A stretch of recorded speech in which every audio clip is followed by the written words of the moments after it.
This is Build It Baby, the show for big ideas, brave pivots, and bold next chapters. So let's do it. Let's build it, baby.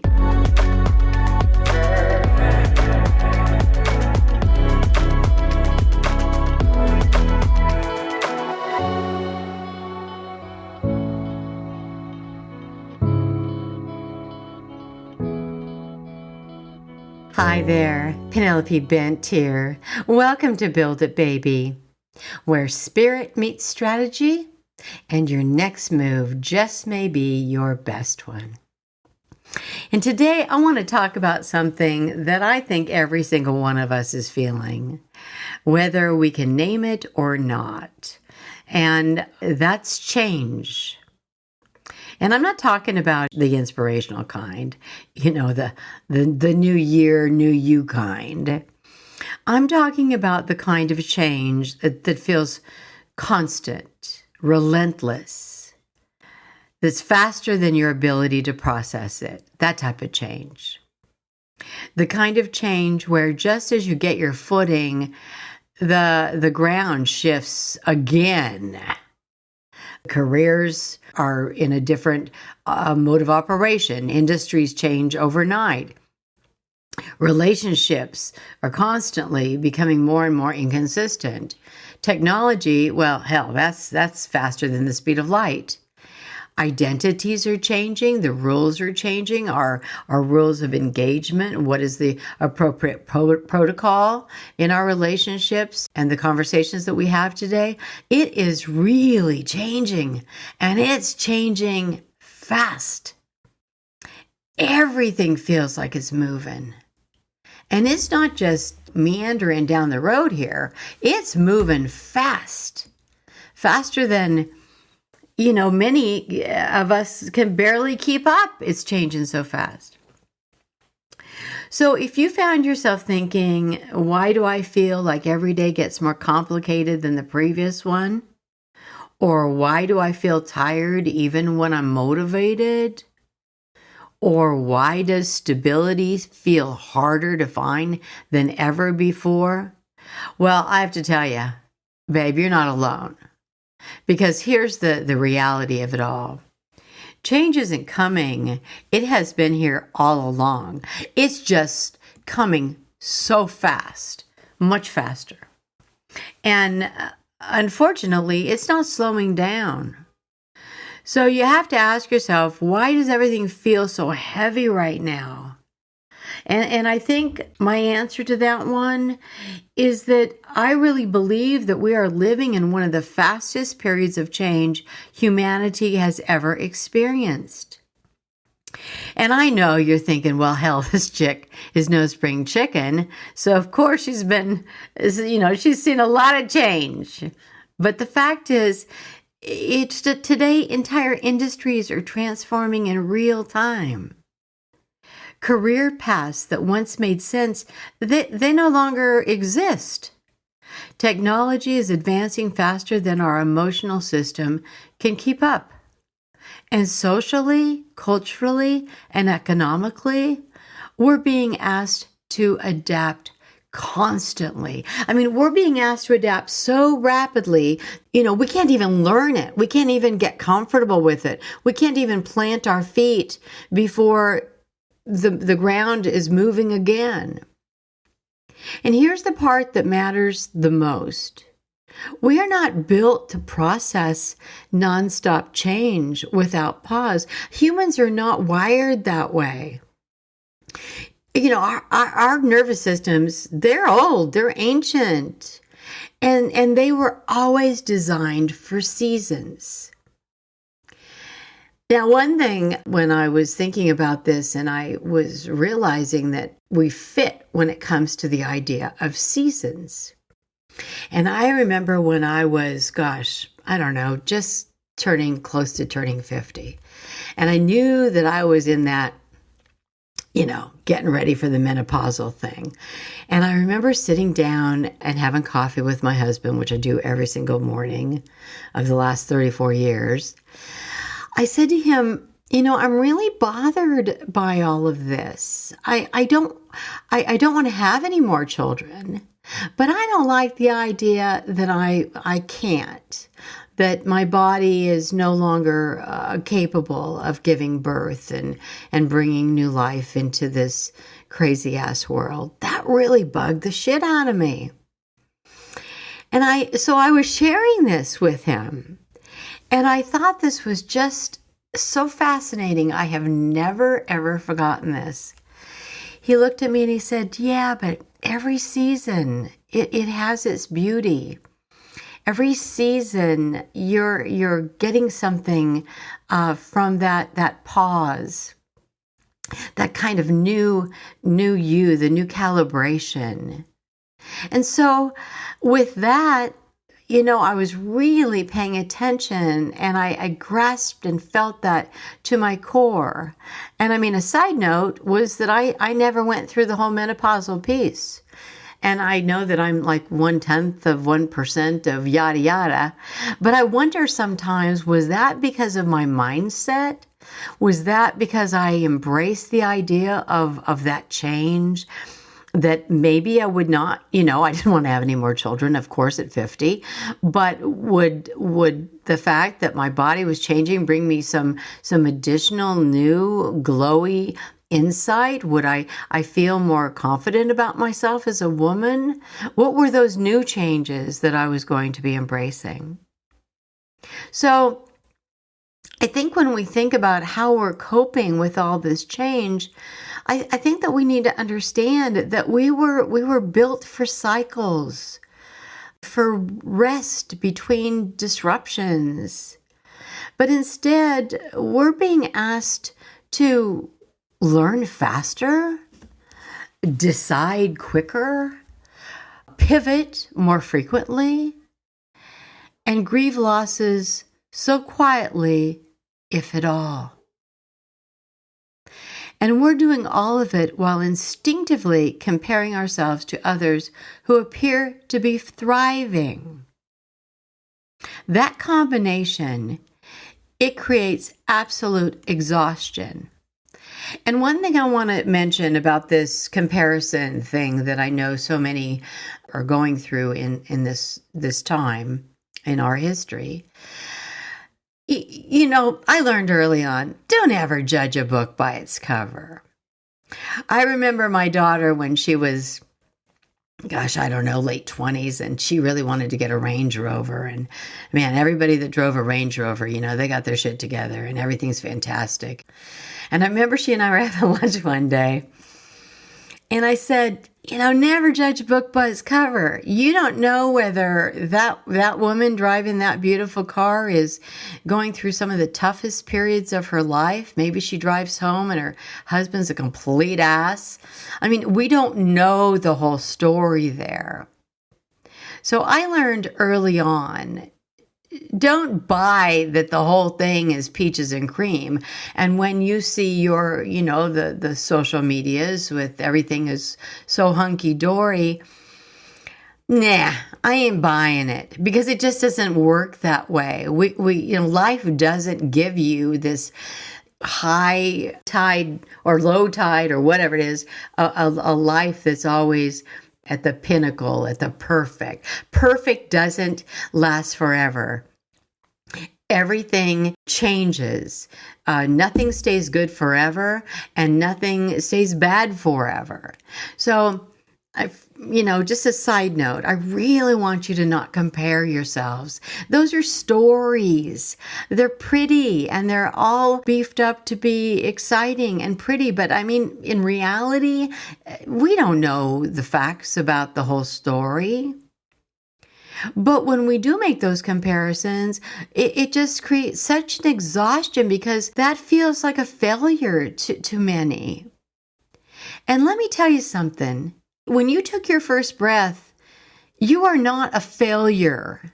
You have been given life, and you have been given such an amazing opportunity here.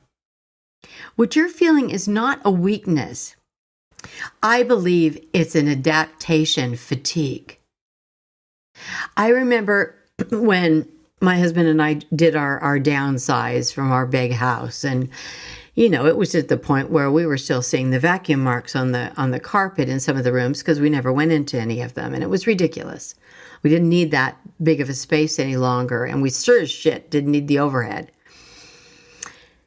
And I remember as we were driving down the last time we ever, when we were leaving that beautiful home, which we had enjoyed for, 12 years, there was a sign at the bottom of the hill. And the sign, as we were coming down the mountain there, or the hillside, it said, "The road narrows." And I thought my husband, he just fell out and said, "That sure as hell is the truth. The road narrows." Because we knew that we were on our way to a smaller version of what our home looked like. And we both just laughed our asses off. It was like, oh my gosh, isn't that the frickin' truth? The universe is just putting it right in our face just as we're leaving the big to go to the much smaller version of our lifestyle. So I think that when you look at adapting, that's such an important piece because we're moving so quickly. But the question is, how do you adapt that quickly? And I think most people, they're blaming themselves for something that is actually impacting them so deeply, and it's so complex that they can't find the core of the problem, let alone try to solve the damn problem. So one of the hardest parts about change today is that we're rarely given time to acknowledge what we're losing. Change at warp speed doesn't give us time to settle in. It demands adapt now. And I don't believe we're designed to operate that way. Today, we move from one version of life to the next without any ceremony, without any feeling of accomplishment, like, oh, wow, okay, that was great. Now let's go on to the next. There's no closure. We don't even have time to grieve. We aren't even given the time to look at old roles or old dreams or old identities, old expectations of how things were supposed to go. And when we don't process these endings, they don't disappear. They pile up. That's why change can feel emotional even when it looks logical on paper. There is an emotional factor there. There is a deep awareness that we need to understand, that we need to find the time, even in this crazy idea of adapting, to look at those previous roles or those previous dreams that don't make sense any longer, and get comfortable with that, not just ignoring them and not closing them, not understanding that, okay, well, that was that plan, but that's not going to work right now. You can make the right decision and still feel really sad. You can be capable and still feel uncertain. You can be evolving and still miss who you used to be. I think one of the most important pieces of this long life is the adapting piece, because the change is at warp speed right now, which is just off the chart. But adapting and learning how to adapt, that's really an old skill. And the only suggestion that I have, and it's taken me really a long time to learn how to do this, but I think you have to just keep light in the saddle. Just knowing that everything is constantly changing.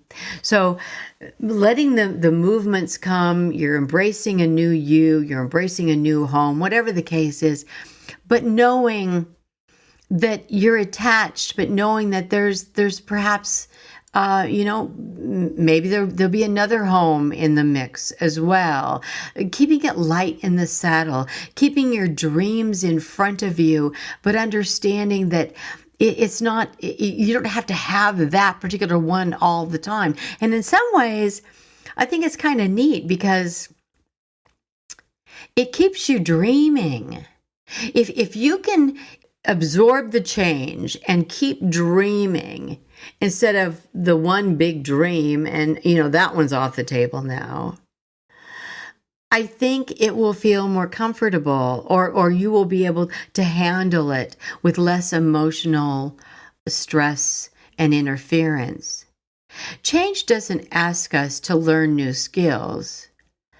It's constantly asking us to become someone new quickly.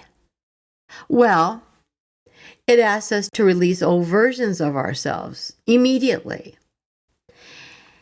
And most importantly, it asks us to change our process in the blink of an eye. The way we personally operate, the way we build businesses, how we have advanced our careers previously. And this is all real intimate work. So I think if we can just take a breath, kind of loosen up our demands about the way things should be, the way they were, and the way they should be now. Because that should be is going to last in this day and age for about 15 minutes, and then it's going to change up on you. And most of us were educated for certainty. We were taught to pick a path, to follow the rules, to be consistent, to climb the ladder, and to arrive. And I think that system, that style of doing business personally is no longer, I don't think it's going to work. I don't think that path is going to be give us the emotional stability that we need in this very fast-paced world that we're living in. And the world, I believe, no longer works that way, to accept that path. It's really simple. Careers are no longer ladders. They're loops and pivots. Success is no longer linear. It's very responsive. Stability is no longer external. It's very internal. It's something that we need to do from the inside out. And I think that for many, we keep using the same old mental models in this new reality. We try to figure it all out before we make the next move. We're waiting for the clarity before we act. We think uncertainty means we're doing something wrong. But uncertainty isn't a personal failure. Uncertainty, quite frankly, is the frickin' new normal. So I want you to think about this and look at change differently. If you have a set mindset.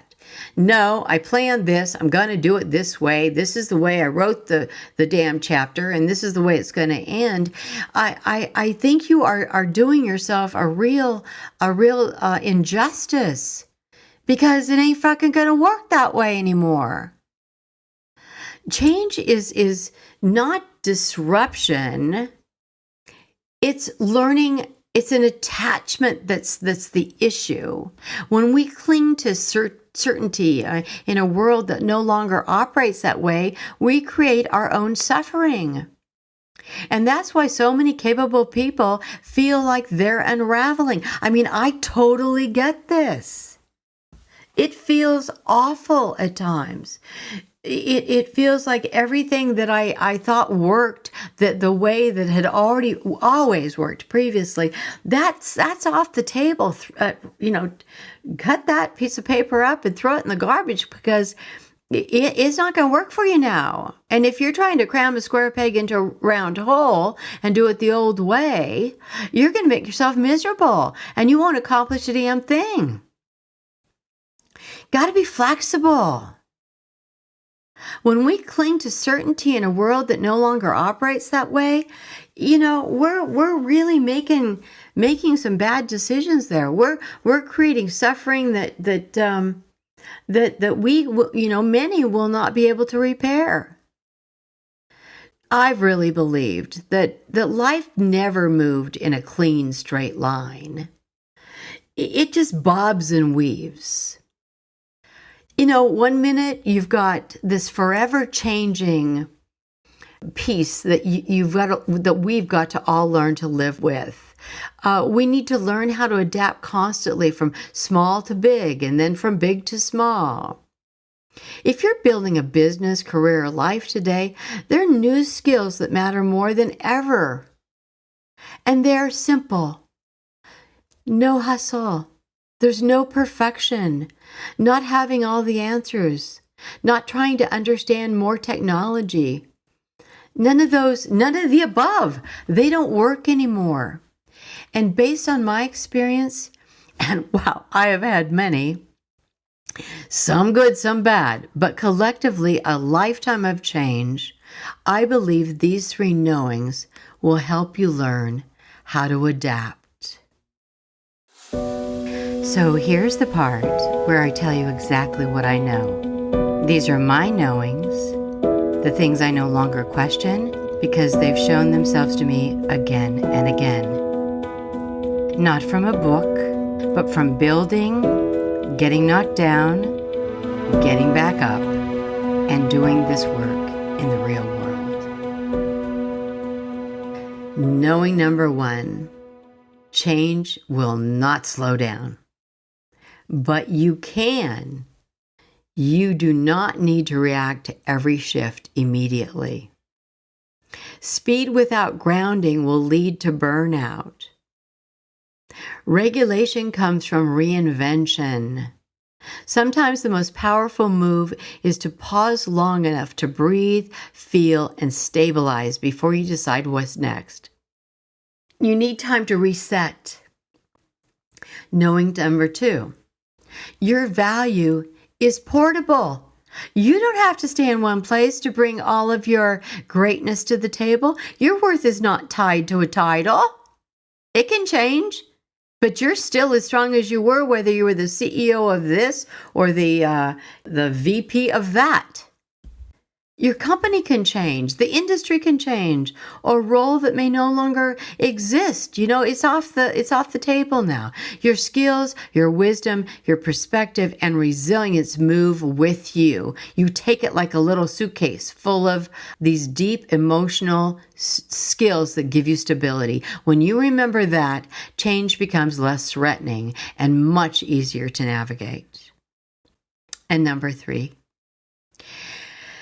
you do not need clarity to move. Clarity often comes after motion, not before. How do you know if you don't learn about it? You can't get the clarity if you don't make the move. If you don't maybe make a mistake. It's okay. It's all part of it. You don't need the full map. You just need a direction, the curiosity, and most of all, I mean this from the bottom of my heart. Trust in this thing called life. Trust in the journey. I swear the universe will never let you down.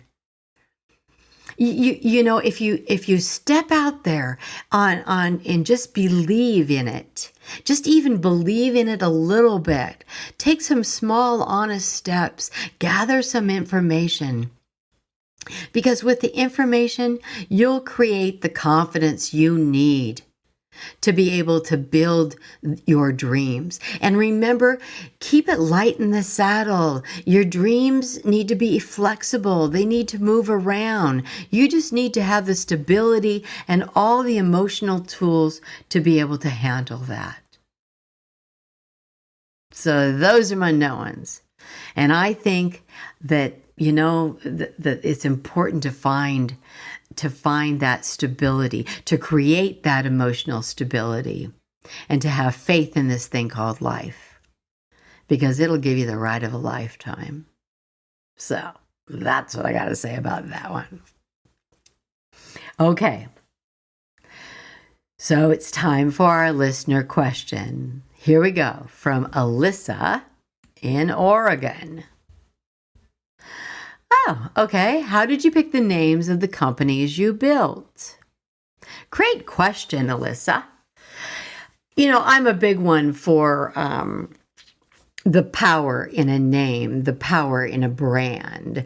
I think I even got deeper and more understanding of that when I worked in the fashion industry, shooting fashion layouts. People didn't understand it was the power of the message. The shoot was designed to share a thought of the strength of whatever that message was. And I feel like a name needs to have that same thought that goes into it. When I came up with the first name with the name for the studio, when it was, when I first created that, I just remember saying to myself, I want a name that will be that people will remember in 30 years.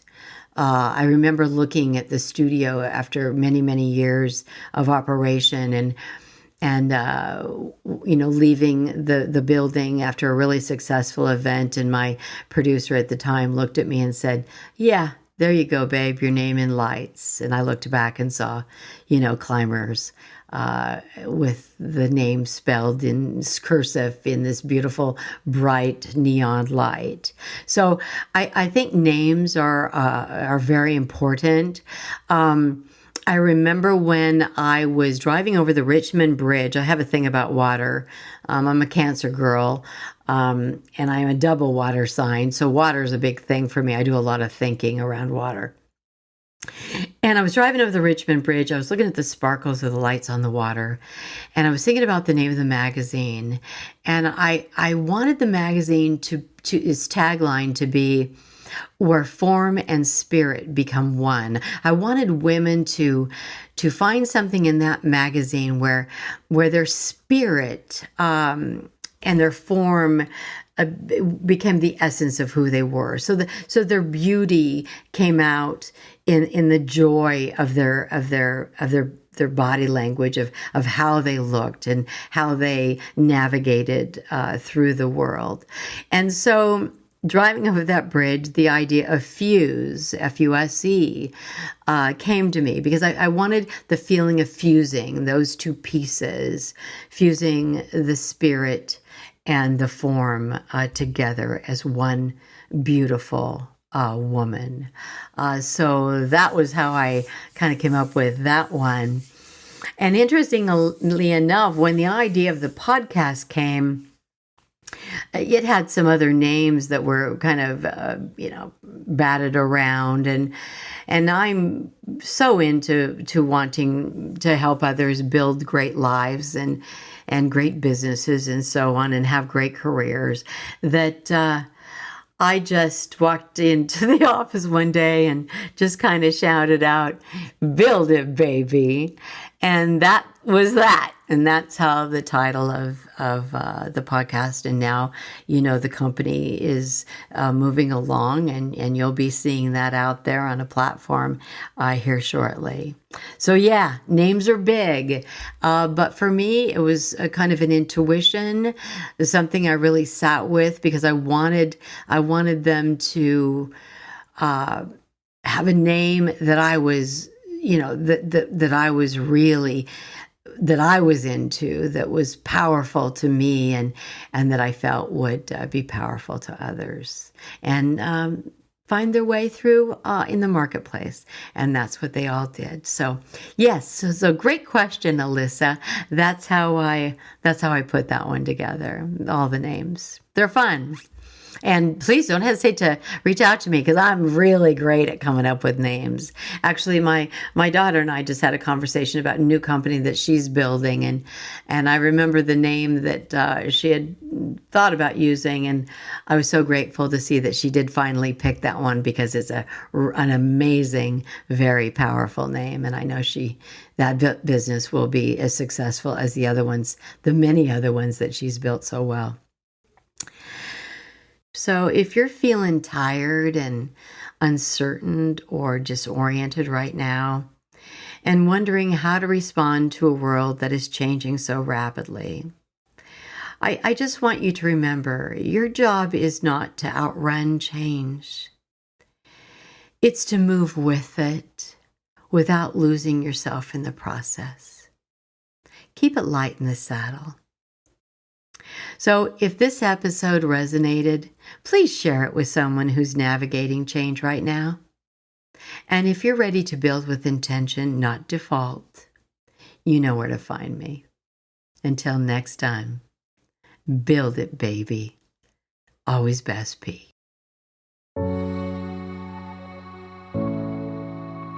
Build It Baby is a Rainy Day Production House original, hosted by Penelope Bent and produced and edited by Morgan Clymer. Music by Yuri Shemshashin and Oleksiy Holobiev. If this episode spoke to you, please follow the show and leave a review. It helps more dreamers like you find us. And remember, you're not just building a bold business or career, you're building a bold life.